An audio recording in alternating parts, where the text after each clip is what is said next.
Tips on creating a webcomic. Fair warning, I am not a professional comic artist.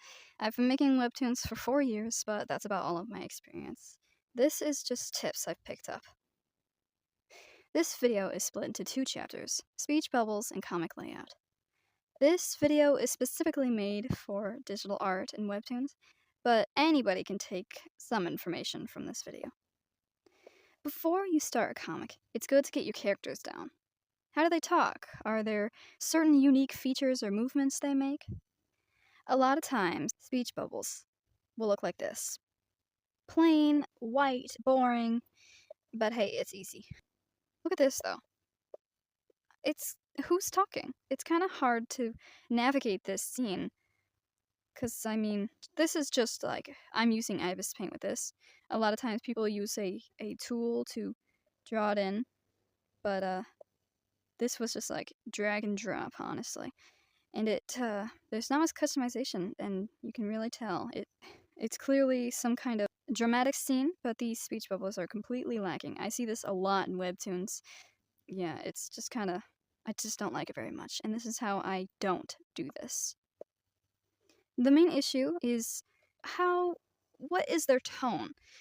Because if it's all one circle, it's a bit hard to tell, like, is this girl right here being sarcastic? What exactly is she trying to say? She's kind of far from the camera, it's hard to see her face.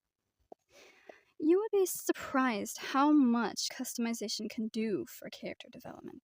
Okay, look at this boring speech bubble. It takes a bit longer, just a few seconds longer, but drawing it yourself it makes such a big difference. You can shape it to your dialogue.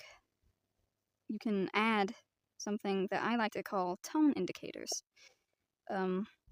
Like things like this, like whenever someone is shocked or something, they got their little tail, which is what I call it. It's what connects to the actual face, I guess. But these are like emotions. And they can be whatever.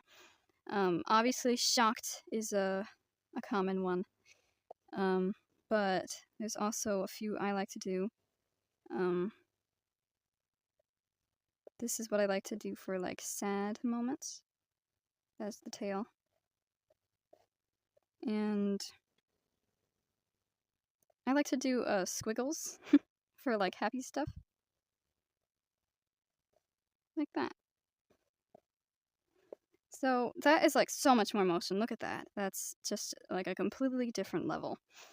There's also something I like to do for nervousness, and it's just like these drips, I guess. Nervousness or embarrassment or something, normally with like a little stuff up here. But you can do whatever you want, like whatever you think would convey the right emotion of what you're doing. Just do whatever. That's what makes these hand-drawn ones so good. And just add whatever you want. These tone indicators can also really help for complex emotions, stuff that is hard to capture in comics specifically. In movies, it's a bit easier because you have voice acting, but in comics, you really have to focus on your speech bubbles, your art, and your panels.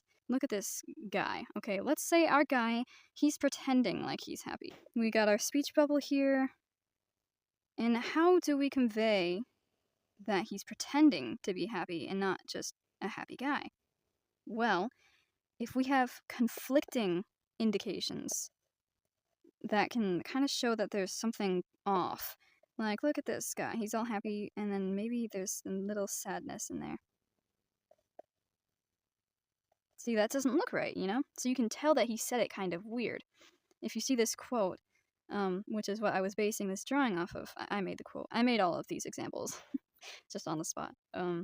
He spoke with a cheerful smile and open posture. There's something sad hidden in his words. That's really easy to write. As a writer, that is really easy, but it's really hard to translate that into a visual media. And that's what I like my customized speech bubbles for. I can have more complex things. Speech bubbles can also show a character's personality and can help the readers even get an idea of what they would sound like with audio, which is incredible. It's really, really good for storytelling, way more immersive than, what we started with, which was these things.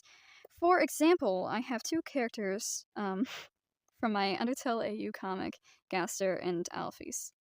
Alphys is a nervous wreck, and she has a very shrill voice. So I make her speech bubbles have all these super crazy, noticeable tone indications, because she's very expressive, and there's a lot of sharp angles to kind of suggest her kind of annoying voice. And on the other hand, we have Gaster, and he has a deadpan voice, and he's smart. He's a smart guy. He's a bit rude based on who he's talking to, which you can do with just speech bubbles without doing it directly, just tone. Since he's a smart, kind of emotionless guy, I only do his speech bubbles with the ruler to give him straight lines. When he's talking to people that he's like familiar with and he's like good friends with, he might have a little bit more personality in his speech bubbles. So that's something you can do, and it can kind of give you an idea of what they sound like, which is just really neat. And you can do so much with it too. Like, obviously, this is a pretty basic idea, but you can get really, really creative with it. For example, you have a quiet character. You can have their speech bubbles be like a lower opacity, so it's harder to notice. You can also make, if they're quieter, you can give them just smaller speech bubbles so that it's also harder to notice if they're speaking quietly. But on the other hand, if they're loud, then you can give them really big speech bubbles. You can change the font, which is really, really good for getting what their voice sounds like, as taken from Undertale. That they did real good with that. But yeah, this is just a few examples. You can do anything with it. Basically, the more customization, the better. This whole time, I have only been talking about the bubble part of the speech bubble. However, this thing, which I like to call the tail of the speech bubbles, is just as important. This original example, the tail doesn't really reach who's talking. It's a bit hard to tell who is really saying it. I mean, you can infer, but it's not really clear. Of course, you could always just lengthen it, but if you're going to hand draw the speech bubbles, then you might as well do more with it. You can really just do anything with the tails. They're not really... People don't pay attention to them as much, I suppose. I'm just going to do a few basic ones for different emotions. Alright. I'm not going to do any of the indications like these, because I'm just focusing on the tails on this. You can have her... This is yelling, which is a very obvious one. You can just do whatever you want. This is a more blunt one, which I like to have more simple.